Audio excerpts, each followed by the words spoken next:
Hello class 12th students, this is date 5th of July 2020, lecture number 44 of electrostats और पुराना lecture है जो कि मैं लगातार दे रहा हूँ। इलेक्ट्रोस्टैट्स का ट्यूशन में लेक्चर नंबर 44 है, बट आप लोग में से जो बच्चे भी सीरियसली मेंस एडवांस मेडिकल का तैयारी कर रहे हैं, स्कूल एग्जाम को सीरियसली ले रहे हैं, कैपेसिटर को आपको पूरा एक चैप्टर मान करके चलना है। तो कैपेसिटर का भी 8-9 लेक्चर 7-8 लेक्चर हो गया है। कैपेसिटर क्या होता है, उसका प्रिंसिपल क्या होता है, पैरेलल प्लेट कैपेसिटर का, स्फेरिकल कैपेसिटर का, सिलेंड्रिकल कैपेसिटर का, आपको कैपेसिटेंस का वैल्यू डिराइव करवाया गया है स्फेरिकल कैपेसिटर का। उसके बाद grouping of capacitor series parallel पढ़ा दिया गया। फिर सीरीज पैरेलल का 3 पार्ट चला है न्यूमेरिकल्स बनाने का, जिन्होंने नहीं देखा वो देख ले। आज से हम लोग टॉपिक स्टार्ट करेंगे एनर्जी स्टोर्ड इन कैपेसिटर। तो आखिर कैपेसिटर जो लोग रेगुलर क्लास कर रहे हैं, चार्ज स्टोर करता है और चार्ज बेवकूफ है क्या? चार्ज स्टोर करके क्यों रखेगा? क्योंकि एक्चुअल काम उसका एनर्जी स्टोर करने का होता है। ये जिन्होंने नहीं देखा हो, कैपेसिटर का पहला लेक्चर देखो, उसमें पता चल जाएगा। जो लोग रेगुलर चल रहे हैं, अब थोड़ा सा ध्यान से समझना। ये कैपेसिटर है, ये एक एलिमेंट है कैपेसिटर का, ये पहले पढ़ाया गया है। इस कैपेसिटर में 2 metallic plates separated by A insulating medium, separated by a finite distance. एक तार है, एक तार है, एक तार है भैया, एक तार है। इससे इस पे चार्ज जैसे ही दिया प्लस क्यू, इसको समझना जरा सा।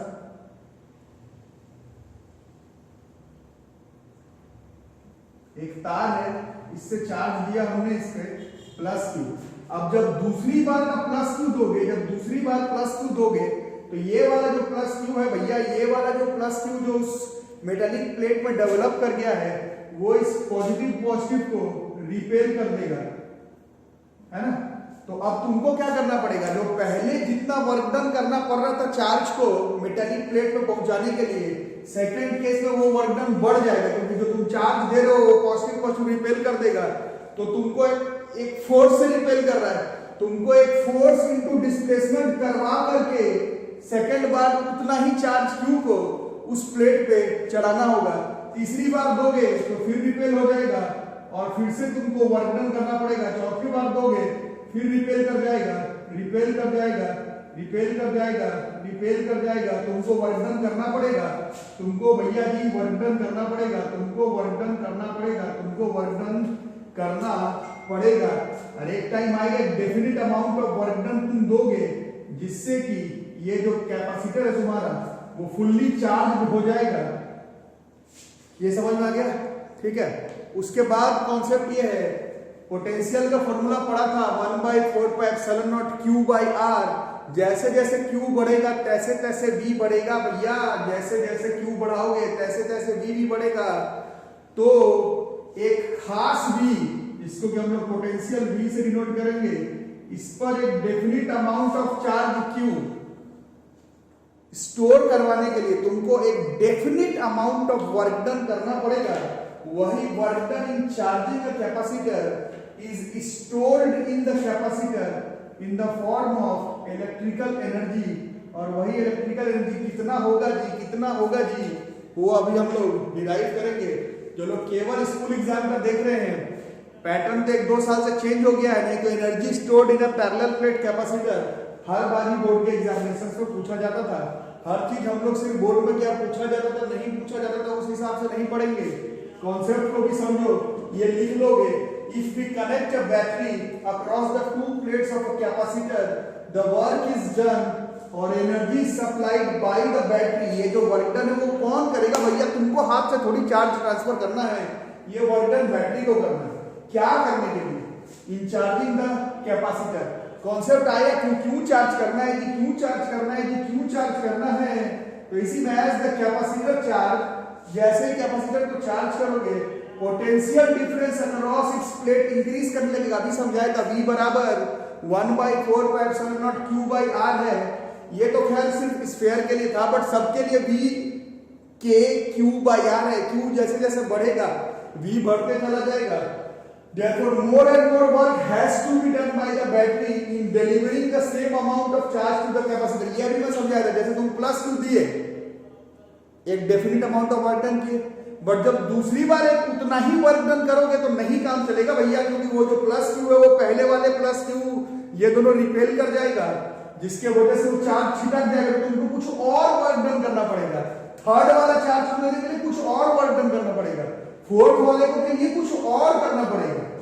यही है, more and more work has to be done by the battery in delivering the same amount of charge to the capacitor due to continuously increasing potential difference across its plate. तो एक खास potential difference भी, पर हम लोग एक definite amount of charge, maximum definite amount of charge store कर पाएंगे कैपेसिटर में।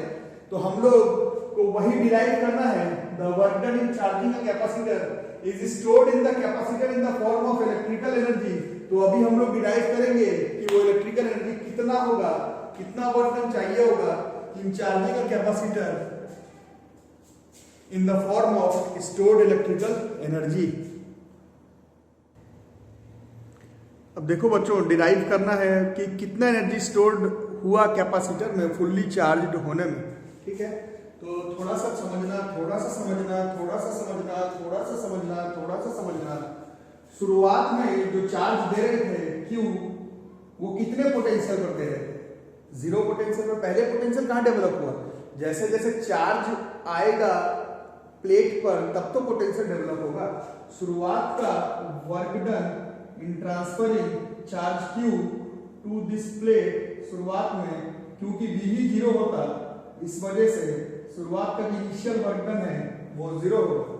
उसी तरह से final work done in transferring charge q to potential V, finally मतलब इसका होते होते होते होते तो पोटेंशियल मैक्सिमम V हो गया, और जो मैक्सिमम वर्क डन होगा फाइनल वाला work done, that is V into Q। ये V बराबर W/Q फॉर्मूला था, तो W बराबर V into Q हो गया। देयरफॉर एवरेज वर्क डन कितना हुआ बाय द बैटरी। ये वर्क डन कौन कर रहा है भैया? बैटरी कर रहा है। In charging the capacitor by charge Q on potential V। तो शुरुआत में 0 है और एकदम अंत में VQ है, स्केलर क्वांटिटी है। शुरुआत में 0 है, एंड में VQ है, स्केलर क्वांटिटी है। तो कैसे आएगा भैया? ये जो वर्क डन है वो शुरुआत का था 0, फाइनल आया VQ बाई 2, एवरेज कर दिया भैया, एवरेज कर दिया। तो दिस इज, और ये वर्क डन की वजह से क्या हुआ? चार्ज स्टोर्ड हो गया। स्टोर्ड एनर्जी यू से डिनोट कर लिए। सो this is half into V into Q। This is energy stored in a capacitor. इतना एनर्जी स्टोर करता है कैपेसिटर, इतना एनर्जी तुमको देना है बैटरी से, half into Q into V। अब Q के जगह पर C इंटू V चैप्टर में पढ़ा है, Q के जगह पर C इंटू V, Q के जगह पर CV लगा दोगे तो energy stored in a capacitor is half CV square. ठीक है, और क्या करोगे जी? और क्या करोगे? V के जगह पर Q बाई C अगर लगा दें, half into C into V square है ना। कैपेसिटेंस का फॉर्मूला देखे हो, Q बराबर CV। तो V के जगह पर फिर से Q बाई C लगा दें, V के जगह पर Q बाई C लगा दें, तो V का स्क्वायर बराबर हो जाएगा Q square by C square. इसको यहाँ पर सेट कर दें, मतलब यहीं पर, तो half C Q square by C square, C से C कट जाएगा, energy store in charge capacitor जो है वो Q स्क्वायर बाई 2C हो जाएगा। तो तीन फॉर्मूला है energy store in charge capacitor, half into VQ, half into CV square, Q square by 2C, Q square by 2C। इसको नोट कर लोगे भैया जी, Q स्क्वायर बाई 2C। ठीक है,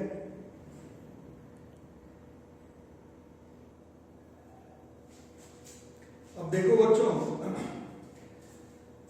proofing energy store in capacitor का आपने कर लिया, बट यहाँ पर जो बड़े बड़े यूट्यूबर है जिन लोगों को शायद आप लोग वीडियो देखते होंगे, या फिर आपके स्कूल के टीचर लोग हैं, या फिर आप अपनी किताब को भी देखेंगे जो आपका रेफरेंस बुक वगैरह है, उसमें माना नहीं है उस तरह का प्रूफिंग को। पता नहीं क्यों, मेरे को तो पता नहीं है भैया क्यों नहीं माना, मेरे को तो पता नहीं है क्यों नहीं माना। आपको पता है तो आप लिख देना कमेंट सेक्शन पे, मेरे को तो पता नहीं है। आपके स्कूल में चाहे बुक में जो कॉन्सेप्ट आधारित है इसका, हम लोग ने तो इंजीनियरिंग में सीखा कि भैया वैसे भी हो जाएगा, बट 12th के बुक में समझाने के लिए बच्चों को ऐसे सिखाया है कि जो वर्क डन अभी बात कर रहे थे, जो वर्क डन के बारे में बात हो रहा था, एक बार चार्ज दिया वो रिपेल हो गया, तो दूसरी बार फोर्स क्या होगा, क्योंकि रिपेल कर गया तो फोर्स ज्यादा देना पड़ेगा। तीसरे बार फोर्स रिपेल कर गया, फोर्स के वजह से तो चार्ज जो है ट्रांसफर करने के लिए ज्यादा वर्क डन करना पड़ेगा। इसका मतलब है कि अगर आप 11th-12th के कॉन्सेप्ट से देखें तो this is work done by a varying force. अगर आप 11th-12th के सिलेबस के हिसाब से करें तो ये जो फोर्स आ रहा है भैया, ये फोर्स वेरी कर रहा है, फोर्स का वैल्यू वेरी कर रहा है। क्यों कर रहा है समझ में आया ना। पहली बार चार्ज दिया तो तुमको किसी तरह का वर्क डन नहीं दिया, दूसरी बार वो चार्ज रिपेल करेगा तो तुमको फोर्स ज्यादा देना पड़ेगा, तीसरी बार दो चार्ज रिपेल किया तो तुमको फोर्स ज्यादा देना पड़ेगा। इसका मतलब है it is an example of work done by a varying force. और इसमें जो लोग वीडियो देख रहे हैं उसमें 8-10 लोगों को छोड़ करके बाकी लोग को मालूम होगा जी, वो बाकी लोगों को मालूम होगा जी, बाकी लोगों को मालूम होगा कि work done by a varying force में वर्क डन कैसे निकालते हैं। बहुत प्रूफिंग किए हुए 11th में 12th में, उसी का इस्तेमाल करते हुए दोबारा से एक बार प्रूफिंग कर देंगे। तो एट एन इंस्टेंट, किसी भी इंस्टेंट पर देखोगे जब चार्ज क्यू दे रहे होगे तो पोटेंशियल थोड़ा सा इंक्रीज किया, जैसे dw बराबर F.ds होता है। याद होगा जो लोग पढ़े हैं यार, जो लोग पढ़े हैं यार उन लोग को मालूम होगा work done by a varying force कैसे निकलता है। यहां पर भी वैसा ही है, एट एन इंस्टेंट, बिल्कुल एट एन इंस्टेंट पे देखोगे तो जिस समय तुम चार्ज क्यू दे रहे होगे तो एक ही बार में पोटेंशियल भी नहीं बढ़ा होगा, थोड़ा सा पोटेंशियल बढ़ा होगा एकदम एट एन इंस्टेंट पर।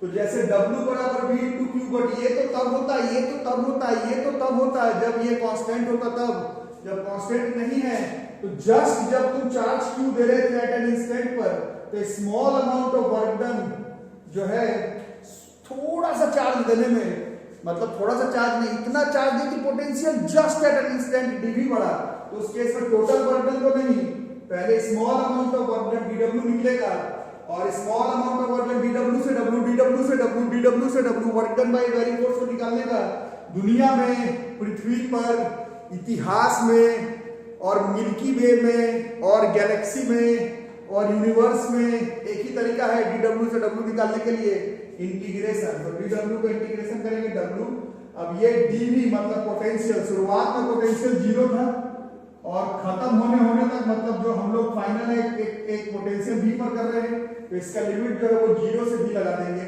अब Q के जगह पर इस चैप्टर में पढ़े CV लगा दिए, Q के जगह पर CV लगा दिए, Q के जगह पर CV। और पैरेलल प्लेट कैपेसिटर का C जो होता है वो होता है K epsilon naught by D। K ऐसे केस में कांस्टेंट रह गया, एरिया तो प्लेट का होता है कांस्टेंट रह गया, एप्सिलॉन नॉट कांस्टेंट रह गया, D इसके बीच में दूरी है ये भी कांस्टेंट रह गया। इसका मतलब है C का वैल्यू कांस्टेंट रह गया, और अगर C का वैल्यू कांस्टेंट रह गया तो उसको इंटीग्रेशन से बाहर निकाल सकते हैं भैया, इंटीग्रेशन से बाहर निकाल सकते हैं। इंटीग्रेशन से बाहर आ गया तो केवल V का पावर 1 dV। अब हम लोग जानते हैं V का पावर 1 का इंटीग्रेशन होता है V स्क्वायर बाय 2, V से 0। और पिछले वाले में लेक्चर लिख चुके थे, ये वर्क डन जो है ये स्टोर्ड एनर्जी के फॉर्म में है। देयरफॉर स्टोर्ड एनर्जी का फॉर्मूला U बराबर जो है वो हाफ इंटू CV स्क्वायर हो जाएगा, energy stored by a capacitor या फिर energy given by the battery, this is stored energy, this is half into CV square. ये work done by a varying force के कॉन्सेप्ट से है, और क्योंकि स्केलर क्वांटिटी है और बिल्कुल पैटर्न पे है तो मैंने जो मेथड शुरुआत में बताया जी, मैंने जो मेथड शुरुआत में बताया वो भी इस्तेमाल होगा, और फॉर्मूला ये तीनों इस्तेमाल होगा। U बराबर हाफ CV स्क्वायर, और क्या था हाफ QV, और U बराबर Q स्क्वायर बाय 2C, तीनों का तीनों चलेगा। एनर्जी स्टोर्ड इन कैपेसिटर हाफ QV चलेगा, Q स्क्वायर बाय 2C भी चलेगा, CV स्क्वायर बाय 2 भी चलेगा। This is energy stored in a capacitor. ठीक है बच्चों, तो अभी इसका कुछ न्यूमेरिकल करेंगे, उससे पहले थोड़ी सी बातचीत हो जाए कि आज गुरु पूर्णिमा है बच्चों, गुरु पूर्णिमा है। गुरु मैं हूँ, पूर्णिमा पता नहीं शायद आपकी गर्लफ्रेंड का नाम हो, बट आज गुरु पूर्णिमा है। तो गुरु को कुछ कमेंट सेक्शन में या फिर पर्सनल मैसेज करो व्हाट्सएप पे, कुछ तो ऐसा लगे, हम लोग मिल नहीं रहे ऑफलाइन मोड पर कितने दिनों से, तो कम से कम ऑनलाइन मोड पर ही लगे तो सही कि वी आर कनेक्टेड, है कि नहीं। चलो तो अभी इसका न्यूमेरिकल भी करते हैं। देखो बच्चों, जैसे ये एक न्यूमेरिकल है, following is a circuit for a camera flash. ये कैमरा फ्लैश का एक सर्किट डायग्राम है, उससे तुम लोग को उतना मतलब नहीं है। क्वेश्चन कह रहा है 2000 microfarad capacitor is charged by a 1.5 volt battery. देख ही रहे हो, when a flash is required, energy stored in the capacitor is made to discharge through a discharge tube in 0.1 millisecond, giving a powerful flash. Calculate the power of the flash. तो अगर electrical electronic circuit की बात हो रही होती तो मैं ये कैमरा मॉड्यूल किस तरह से काम करता वो भी समझाता, बट उसका क्वेश्चन है नहीं। एनर्जी स्टोरेज इन कैपेसिटर है, पावर निकालना है फ्लैश का, तो पहले स्टोर्ड एनर्जी कितना था कैपेसिटर के पास वो निकाल लेते हैं। This is half into CV square. C was our 2000, मतलब 2 × 10⁻³ और माइक्रो का 10⁻⁻6 इंटू V है 1.5 × 1.5। So this is 1.5 × 1.5 is 2.25 into 10⁻⁻³ joules। ये एनर्जी है, वर्क डन। इतना एनर्जी स्टोर करके रखा था भैया, और एक डेफिनेट टाइम पर लॉस कर गया। 0.1 मतलब 10⁻⁻1 और फिर मिली सेकेंड है, मतलब और 10⁻⁻3 मतलब टाइम इज 10⁻⁻4 सेकेंड। पावर निकालना था, work done by time taken. Work done is energy stored in a capacitor. इतना ही एनर्जी स्टोर था, इसी को लॉस कर दिया by 10⁻⁻4। So this is 2.25 into 10⁻⁻1, तो ये 22.5 हो जा रहा है। This comes out to be 22.5 watts. 22.5 watt का 22.5 वॉट का पावर है फ्लैश का। अच्छा बच्चों, आप लोग से एक बात करना था। आप लोग सोच रहे होंगे कि 30 मिनट 28 मिनट का वीडियो है, कितना आसान है। आप लोग में से कुछ लोगों को शायद पता नहीं है 28 मिनट का वीडियो बनाने में 2-2 3-3 घंटे का वक्त लग जाता है। आपको लगता है 28 मिनट 27 मिनट, और हम लोगों को 2-3 घंटे लग जाता है एक 27-28 मिनट का वीडियो बनाने में। वीडियो को पॉज करके, क्वेश्चन लिख करके, सॉल्व करके, एडिट करने पर तो बहुत ही मेहनत लगता है। तो आप लोग थोड़ा सा ध्यान रखेंगे इस बात का। अभी इस क्वेश्चन को देखो। X and Y are two parallel plate capacitors having same area of plates and same separation between the plates. X has air between the plates and Y contains a dielectric medium of dielectric constant K बराबर 5 as shown. What is the ratio of electrostatic energy stored in X and Y? तो कमाल का question है जी, कमाल का question है जी, कमाल का क्वेश्चन है। इसके लिए एक चीज देख लेंगे एक बार। C का फॉर्मूला हमने पढ़ा था KA epsilon not by D, है ना। तो A एप्सिलॉन नॉट और D सेम है। क्वेश्चन में कह रहा है area of separation between the plate same है, एप्सिलॉन नॉट सेम है और D सेम है। इसका मतलब क्या हो गया कि पहले वाले का कैपेसिटेंस, अगर X वाले का कैपेसिटेंस अगर C ले लेते हैं तो Y वाले का जो कैपेसिटेंस है वो 5C हो जाएगा, क्योंकि एयर का डाइलेक्ट्रिक कांस्टेंट 1 है और दूसरे वाले मीडियम का डाइलेक्ट्रिक कांस्टेंट 5 है और A epsilon naught by D same है। तो पहले वाले का कैपेसिटेंस अगर C हो जाएगा तो दूसरे वाले का कैपेसिटेंस जो है वो 5C हो जाएगा, क्योंकि एरिया और D बिटवीन द प्लेट्स भैया जी सेम है। इस वजह से ऐसा जी ऐसा जी ऐसा जी ऐसा जी हो सकता है ना। तो अब क्या करें, अगर ऐसा ही है, ये C है, ये अगर 5C है तो क्या करें। तो ये सीरीज का क्वेश्चन है, सीरीज का क्वेश्चन है। सीरीज में Q सेम होता है, तो उस हिसाब से वोल्टेज V1 प्लस V2 बराबर 12 और V बराबर, हम लोग अभी पढ़ रहे हैं Q बराबर CV, तो V बराबर Q बाई C पढ़ रहे हैं, तो Q बाई C और दूसरे वाले का Q बाई 5C बराबर 12। अगर एलसीएम ले लें C और 5C का, Q बाई C को कॉमन ले लेते हैं तो 1 प्लस 1/5 6/5 म्यूजिक भी बज रहा है बच्चों। Q बाई सी बराबर 10 हो जा रहा है, Q बाई सी बराबर 10, Q बाई सी बराबर 10 हो जा रहा है, Q बाई सी बराबर 10 हो जा रहा है। मतलब Q बाई सी तो V1 था, तो V1 हो जाएगा 10 वोल्ट और टोटल 12 ही था, तो V2 जो है वो हो जा रहा है 2 वोल्ट। अब रेशियो ऑफ इलेक्ट्रोस्टैटिक एनर्जी पूछता है ना, ratio of electrostatic energy. Energy का फॉर्मूला है, एनर्जी का फॉर्मूला जी अभी आपने हाफ सी वी स्क्वायर पढ़ लिया था, तो पहले वाले का होगा हाफ सी, तो सी ही था, वी का स्क्वायर तो 10 का स्क्वायर, तो 100, तो दिस इज 50 सी जूल में आएगा, तो रेशियो निकालना है, इसलिए 50 सी हो जाता ना यार, 100 बाई 2 हाफ। उस तरह से दूसरे वाले का हो जाता हाफ सी, तो उसका 5 सी था और v 2 था, तो 2 का स्क्वायर, तो ये भैया कितना हो गया, ये सिर्फ 10 सी हो गया लगता है, 4 जो ना comes out to be 10 C. तो सी निकालने के जरूरत नहीं, रेशियो पूछा था, energy stored in a capacitor, so this 50 C by 10 C, coulomb नहीं है, 50 capacitance joule, 10 capacitance joule, C का जो भी वैल्यू हो वो हमको पता नहीं है, पता लगाना भी नहीं। This is 5 ratio 1, energy stored in a capacitor जो है वो भी भैया 5 रेशियो 1 आ गया। Energy stored in a capacitor भी, energy stored in a capacitor भी भैया इस क्वेश्चन में 5:1 आ गया। अब इस अरेंजमेंट पे देखो, C1 बराबर C5 बराबर 5 माइक्रोफराड है और C2 C3 C4 बराबर 2 माइक्रोफराड है, 5 कैपेसिटर है। Find the total energy stored in the capacitors in the network shown.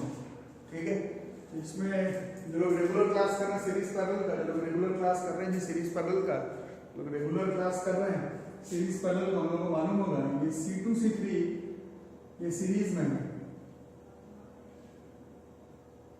1/C2 plus 1/C3, 1/C23 बराबर 1/C2 इज 1/2 प्लस 1/2 C2 और C3, 1/C23 बराबर 1/2 प्लस 1/2 इज 1, therefore C23 बराबर 1 microfarad. उसके बाद ये और ये आपस में सीरीज में है, तो इसका नाम कुछ मान लेते हैं, 1 2 3 ये सीरीज में है, C1 प्लस ये C23 ये सीरीज में, डायग्राम फिर से बनाना है तो बना सकते हो, तो C1 का 5 प्लस इसका 1, सो दिस इज 6 माइक्रोफराड। उसके बाद चाहो तो दोबारा से डायग्राम बना सकते हो, ये C5 ये C4 और ये अभी आया हमारा, ये तो 6 वोल्ट था, ये C5 है, ये C4 है, सबका नाम C1 2 3 मान लेते हैं, है ना। अब अगर ध्यान से देखोगे कि भैया जी देखोगे ये दोनों फिर से सीरीज में है, 1/C1 2 3 4 equal to 1/C1 2 3 plus 1/C4, therefore 1/C1 2 3 4 बराबर 1/6 प्लस C4 भी 1/2 ही है, तो 1/C2 3 4 इक्वल टू 2 6 का 6 1 3 4, therefore C2 3 4 equal to 3/2 microfarad. और फाइनली ये जो C5 है और ये जो C2 3 4 आया 6 वोल्ट, C5 2 3 4 नहीं 1 2 3 4 नाम था, जो भी नाम अपने से कर लो। अब ये दोनों फिर से पैरेलल में है, C5 plus C1 2 3 4, C5 was 5 plus ये 1.5 आया मैंने 3/2, this comes out to be 13/2 microfarad. This comes out to be 13/2, भाई गलती हो गया क्या है, इन पर लगता है डेटा लिखने में गलती हो गई। 1 मिनट थोड़ा सा रुकोगे, 1 मिनट थोड़ा रुकोगे। गलती समझ में आ रहा है तो बताओ कमेंट सेक्शन में, नहीं तो थोड़ा रुको। तो कुछ गलती नहीं है बच्चों, बट बुक में जब आप ये क्वेश्चन खोलेंगे, जो भी साइड बुक्स आप लोग पढ़ते हैं, जब ये क्वेश्चन खोलेंगे, बोर्ड्स में भी आया हुआ है, यही मेंस में भी ये क्वेश्चन और नीट के एग्जाम में भी ये क्वेश्चन आया हुआ है। वैसे तो सही है, वैसे तो सही है, हो गया आंसर, हो गया, होता हो गया, बट बुक में ये C1 बराबर C5 बराबर 1 माइक्रोफराड दिया हुआ, तो थोड़ा सा अपना सुधार लेना। तो ये 1 हो जाता है, कुछ खास नहीं है। यहाँ पर C1 के साथ 1 + 1 जोड़ते ये 2 माइक्रोफराड हो जाता है ना। फिर 1/2 + 1/2 जोड़ते ये फिर 1 और ये फिर 1 ही माइक्रोफराड हो जाता है। और फिर ये C5 जो है वो 1 में फिर 1 जोड़ते ये 2 माइक्रोफराड जो है वो हो जाता। फाइनल आ गया। अब एनर्जी स्टोर पूछ रहा है half into CV², so this is half into C आया 2 इंटू 10⁻⁻6 और V6 इंटू 6 2 से कट गया, दिस इज 36 इंटू 10⁻⁻6, या फिर जो आंसर किताब में है इसका 3.6 into 10⁻⁻5 volt. This is 3.6 into 10⁻⁻5 volt. This is energy stored in a capacitor. This is energy stored in a capacitor. This is our energy stored in a capacitor. This is energy stored in a capacitor. ठीक है बच्चों, तो आज का video जो है वो यहीं पर खत्म हो गया। अभी बताएं गुरु पूर्णिमा है, तो कमेंट सेक्शन में ही कुछ गुरु के बारे में बोलना है तो लिख दो, और क्लास करते रहो। वीडियो पसंद आ रहा है तो वीडियो को लाइक करो। और काफी दूर दूर के बच्चे भी क्लास कर रहे हैं, बाकी सिटीज में, बाहर सिटीज में, जिन लोगों का मेरे साथ कोई कनेक्शन नहीं है, they are also attending our classes online medium में। तो सब मिलकर वीडियो को लाइक कर दो, चैनल को सब्सक्राइब, नोटिफिकेशन शेयर करो दोस्तों को, और मेहनत करो। और मेरे साथ पर्सनल टच में नहीं रहोगे तो मैं अभी भी यही बोल रहा हूँ, पर्सनल टच में नहीं रहोगे तो होमवर्क, असाइनमेंट ये सब आपको नहीं मिल पाएगा, आपका पर्सनल डाउट क्लियर नहीं हो पाएगा। वीडियो देख करके आपका सिलेबस तो कंप्लीट होगा, बट 100% एफिशिएंसी से आगे बढ़ने के लिए आपको मेरे साथ पर्सनल टच में रहने का जरूरत पड़ेगा। आज का वीडियो बड़ा इंपॉर्टेंट था, वीडियो को लाइक करके रखो, और फिर मिलते हैं अगले क्लास में। तब तक के लिए बाय।